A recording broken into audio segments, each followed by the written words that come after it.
안녕하세요. 임성입니다. 지금 이 자리에는요, 약 600여 명의 청중이 지금 자리하고 계십니다. 저희 방송이 나가고 난 후에 게시판이나 전화를 통해서 방청 신청을 해주신 분들이 이렇게 모셨는데, 여기 이렇게 뵈면은 취업준비생들도 계시고요. 그리고 또 사업에 실패하신 분도 계시고, 또 내 인생의 기로에 서서 어떻게 해야 되나 고민하시는 분들도 많이 계시고, 참 많은 분들이 지금 자리하고 계십니다. 하지만 지금부터 걱정하시지 마시고요. 저희 강연 백도씨와 함께 하시면 되겠습니다. 왜냐하면 인생의 열정과 감동이 함께 있기 때문입니다. 자, 오늘 좋은 시간 되시고요. 오늘 또 함께 즐기고 또 배워야 할 세 분도 계십니다. 여러분께 우리 패널 세 분을 소개해드리죠. 류시연 씨, 장철 씨, 진보라 씨 환영해 주십시오. 저희 강연 백도씨는 다 같이 강연자나 청중이나 또 이 시청자 여러분도 같이 소통하고 또 공감을 하는 그런 강연입니다. 이 앞자리에 100분의 공감 의견단을 모신 이유도 바로 그것 때문입니다. 얘기를 들으시고 마음이 움직이면은 여러분께서는 바로 거기서 버튼을 눌러서 공감 온도를 표시를 해주시면 되는데, 오늘은 과연 공감 온도가 100도까지 과연 나오는 분이 계실지 저도 기대가 크고 여러분께서 열심히 경청을 해주시면 되겠습니다. 자, 그러면 강연 백도씨를 시작해야 할 텐데 마지막으로 우리를 또 빛내주실 분들이 계십니다. 손숙일 밴드를 소개합니다.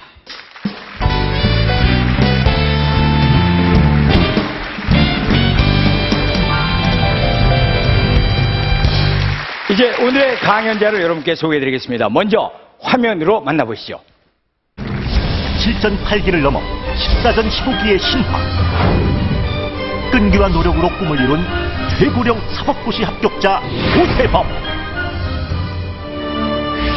1974년 언어학자를 꿈꾸며 명문대학교에 입학했지만 그의 대학 시절은 순탄치 않았습니다. 결혼 후 생계를 위해 여러 직장을 전전했던 시절.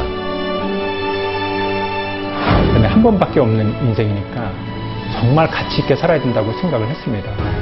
당시 나이 41세. 그는 사법고시라는 새로운 도전을 시작했습니다. 독서실에 이제 가면은 저희 딸들이 아빠 오늘도 공부 열심히 하고 오세요. 이게 인사였습니다.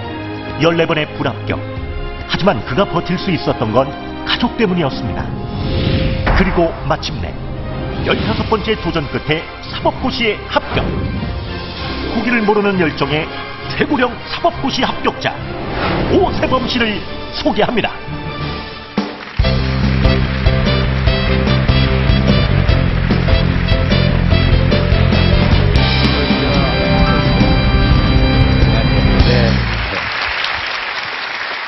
오늘도 공부를 하시다가 오셨다고 제가 들었거든요. 네. 그래서 조금 늦게 도착하셨다고 그러는데 15년 동안이나 이렇게 열심히 공부를 하셨는데 무슨 공부를 또 더 하실 게 있어요? 지금 사법연수원에서 네. 그 연수 중에 있습니다. 그래서 네. 그래요? 네. 근데 그 사법고시가 작년이었었죠? 네, 그 작년 합격하신 게 말에. 작년이죠? 네, 네. 그때가 56세셨으니까 그러면 올해 57세신데. 네, 맞습니다. 그러면은 지금 아들, 딸을 뻘되는 그 동기생들하고 공부를 하시지 않습니까? 네, 그렇습니다. 어디 불편하시지 않으세요? 전혀 불편하지 않습니다. 그래요? 네, 사람을 존중하게 여기는 예. 그런 자세를 갖고 있으면 전혀 불편하지 않았습니다. 정말 대단하시네요. 오늘은 그럼 얘기하실 그 주제가? 네, 오늘은 네. 나이 40이 넘어서도 네. 새로운 일을 도전할 수 있다라는 주제로 갖고 얘기를 좀 드리고 싶습니다. 그러니까 40 도전하기에 충분한 나이라는 네, 주제를 네, 가지고요. 그렇습니다. 네. 우리에게 용기를 많이 좀 주셨으면 좋겠습니다. 자, 강연석으로 이동하시기 바랍니다. 네.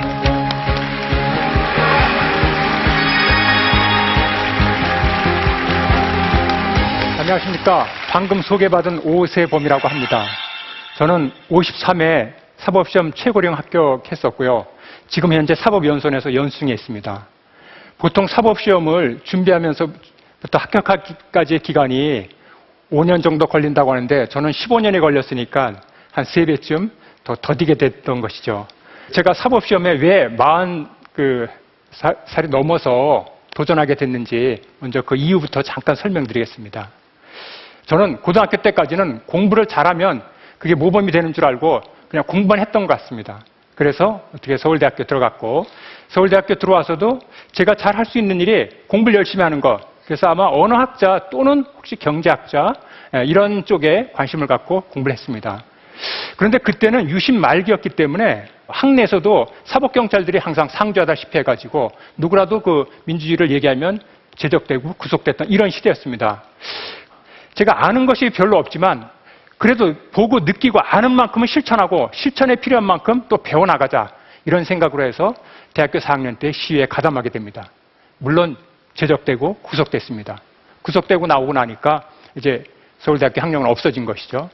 그래서 남들과 똑같이 살아봐야겠다 이렇게 생각하면서 별의별 직업을 다 가졌습니다. 출판사 직원도 했었고 프레스공도 했었고 서점 알바도 했었고 그러다가 보니까 나이가 30이 가까우는데 결혼을 못 하겠더라고요. 그래서 뭔가 평생 살려면 자격증이 있어야겠구나. 그래서 자격증을 따기 시작했는데 그 당시에 고압가스가 우리나라 막 처음에 들어오기 시작했던 때였습니다. 그래서 고압가스 자격증을 공부하다가 하다 보니까 냉동, 보일러, 위험물 뭐 이런 걸 다 같이 따게 됐습니다. 그래서 어느 회사의 보일러실에 이제 취직을 하게 됐습니다. 그리고 결혼도 하고 2딸도 낳았습니다. 그러다 보니까 나이가 40이 훌쩍 넘었습니다. 어느 날 전철을 타고 오는데 제가 굉장히 힘들었던 것 같습니다. 그때 어떤 여학생이 저한테 자리를 양보하는데 그때 제가 좀 충격을 받았습니다. 아, 내가 벌써 자리를 양보를 받을 나이인가? 내 인생이 이렇게 끝나는 건가? 과연 이게 내가 정말 원하는 삶인가? 내가 정말 살고 싶은 삶은 뭔가? 그런 회의가 들어오기 시작했습니다. 그래서 곰곰이 생각을 했습니다. 근데 제가 좋아하는 게 사람들을 만나는 걸 좋아하고 사람들 얘기를 듣길 좋아하고 그리고 상담해 주는 걸 좋아하는 그런 것이 제가 굉장히 기뻐하는 걸 알았습니다. 그래서 저에게는 교사라든가 아니면 카운슬러 아니면 혹시 변호사 이런 걸 하면 맞지 않을까라고 생각이 들었고 그때부터 사법시험에 대해서 고민을 하게 됐습니다. 40은 넘어서 과연 할 수 있을까? 고민을 하다가 더 나이가 늦으면 못할 것 같다는 생각이 들었습니다. 그래서 과감하게 도전하게 됐습니다. 첫 번째 부딪혔던 어려움은 생계 문제였습니다. 제가 7년이 지났는데 그때 떨어졌습니다. 2차를. 떨어져 갖고 마침 저희 처가 회사에서 구조조정이 있어 갖고 그동안 생계를 책임졌는데 아주 어려웠었고 초등학교 때 제가 공부를 시작했는데 아이들이 고등학생이 됐습니다. 그래서 제가 부득이 회사에 다시 취직을 하게 됐습니다. 3년간 사무장으로 근무하게 됩니다. 그 이후로도 나중에 다시 공부를 시작했는데 제가 틈틈이 좀 힘들 때는 독서실 총무한다든가 또는 학원 스터디 매니저를 한다든가 하면서 어쨌든 제가 힘 닿는 데는 벌면서 노력하려고 했습니다. 그런데 사실은 생계보다 더 두려운 것이 있었습니다. 바로 주위의 시선이었습니다.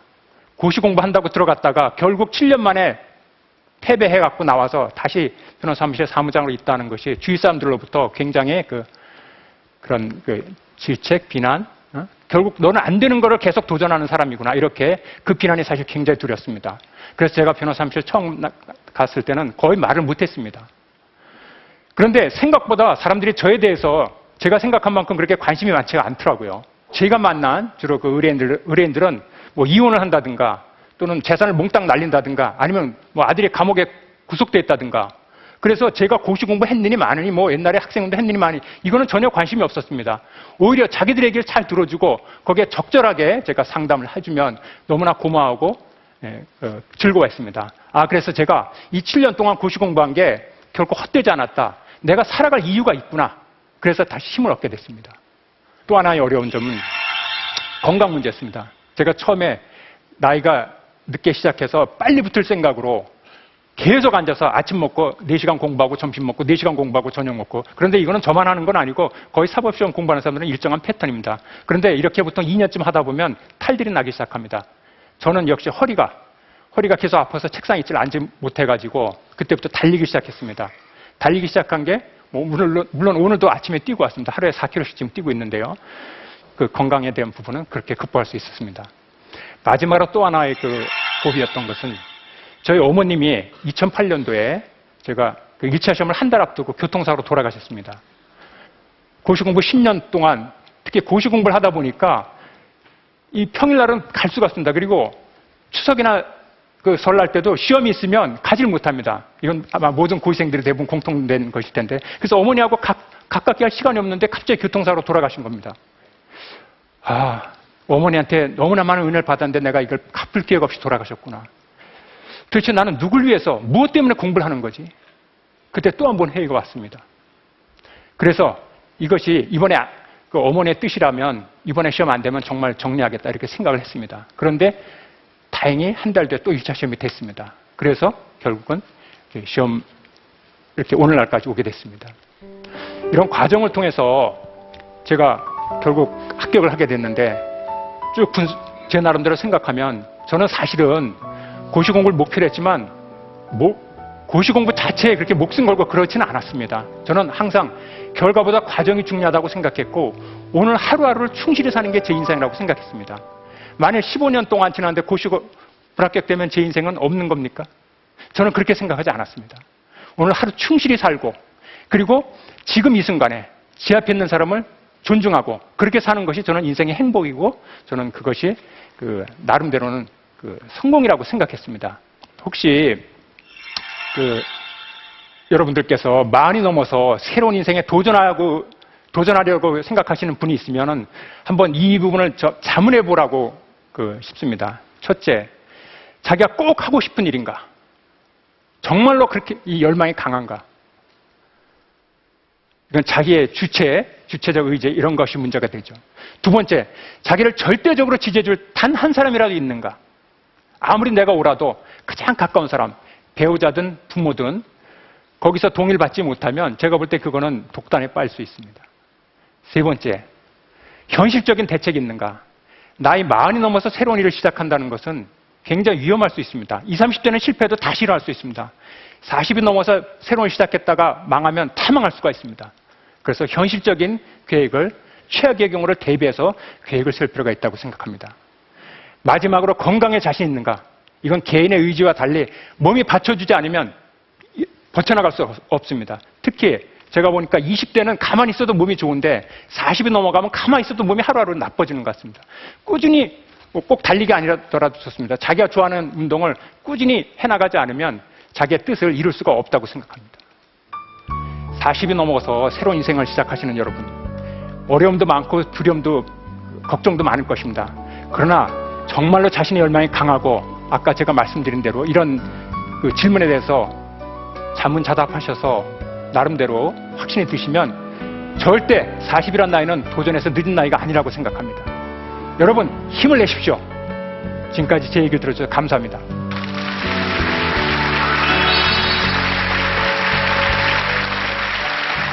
잘 들었습니다. 15년 동안 공부를 해오면서 고비가 참 많았다라는 말씀도 해주셨는데요. 그러면 그 고비 때마다 마음속에 혹시 무슨 의지했던 말 같은 게 혹시 있었나요? 제가 중국 고사에 네. 우공이산이라는 말이 있습니다. 어리석은 사람이 산을 옮긴다. 네네. 저처럼 어리석은 사람한테 해당되는 얘기 아닐까 생각합니다. 근데 제가 지금 듣기에는 그건 좀 안 맞는 얘기 같은데요. 왜냐하면 사법고시라는 큰 산을 옮겼으니까 어리석은 사람이 아니라 포기하지 않는 사람이 산을 옮긴다. 저는 포기하지 않는 사람이 더 어울리시는 것 같아요. 감사합니다. 정말 너무나 훌륭한 일을 해오셨고 고비를 잘 넘기셨는데 류시현 씨는 어떻게 느끼셨습니까? 저도 이제 물리적인 나이가 40을 넘다 보니까 뭔가 새로운 도전을 하기보다는 자꾸 안주하려는 경향이 저도 모르게 있는 것 같더라고요. 그런데 그런 모든 분들께 오늘 강의를 듣고 나니까 40이란 나이는 흔들려도 되는 나이다라고 바꿔도 될 것 같고요. 그럼 많은 분들께 용기 주셔서 정말 감사하고요. 원하시는 대로 참 좋은 변호사 되실 것 같습니다. 이루시기 바랍니다. 네. 네, 일단 너무 축하드리고요. 예, 그리고 정말 아버님의 그 용기와 끈기가 정말 너무 멋진 것 같습니다. 정말 많이 배웠고요. 대한민국의 모든 아버님들 힘내세요. 감사합니다. 네, 잘 들었습니다. 이제 바로 열심히 들어주셨던 우리 공감 의견단의 공감 온도를 알아볼 시간입니다. 과연 여러분께서 마음이 어떻게 움직이셨는지. 자, 공감 의견단 버튼 눌러주세요. 40 도전하기에 충분한 나이라는 주제로 강의를 해주셨습니다. 자, 오세범 씨의 오늘 공감 온도는 과연 몇 도일까요? 올라갑니다. 자, 87도.